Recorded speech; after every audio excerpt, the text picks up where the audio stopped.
যেটা 15 বছরে হয় নাই সেটা আজকে হয়েছে। আমি কোনো গুন্ডা বদমাশের মেলা করি নাই, করতে চাইলে করতে পারতাম। গুন্ডা আনতে চাইলে গুন্ডা আনা যায়, অসুবিধা হয় না। আমি ভদ্রলোক নিয়ে এসেছি, ভদ্রলোক আসবেন, কমিশনে শুনানি করবেন, রায় হবে, যেটা রায় হয় হবে। কিন্তু তারা যেহেতু গুন্ডা পান্ডা নিয়ে এসছে এবং আবল তাবল বকছে, কথা বলেই যাচ্ছে, আমি লাস্টে একটা কথা বলার জন্য দাঁড়িয়েছি। এবং যেটা 15 বছরে হয় নাই সেটা আজকে হয়েছে।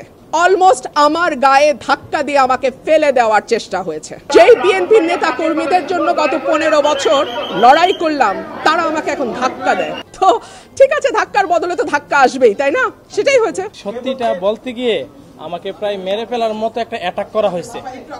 আর যদি উনি না থাকতেন কিংবা আমার ভাই শুভ না থাকতেন, তাহলে হয়তোবা ওনারা আমাকে মেরে ফেলতেন, এরকম একটা অবস্থা হয়েছে।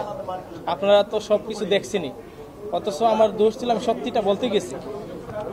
নির্বাচনের আগে একটা সীমানা নিয়ে যদি এইরকম আচরণ আমরা দেখি নিজের দলের মধ্যে, হু নোজ নির্বাচনে কি হবে। মুশকিল হচ্ছে উনি যেহেতু খুব পরিচিত কোনো মুখ নন, উনি এনসিপি থেকে এসেছেন না জামাত থেকে এসেছেন আমি জানি না, তবে উনি প্রথম, আমি জানি না যার কথা আপনি বলছেন, একজন আমাকে ধাক্কা দিয়েছেন, পাঞ্জাবি পরা, হ্যাঁ একজন ধাক্কা দিয়েছেন।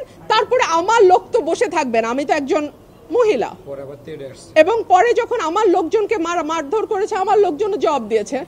সিম্পল।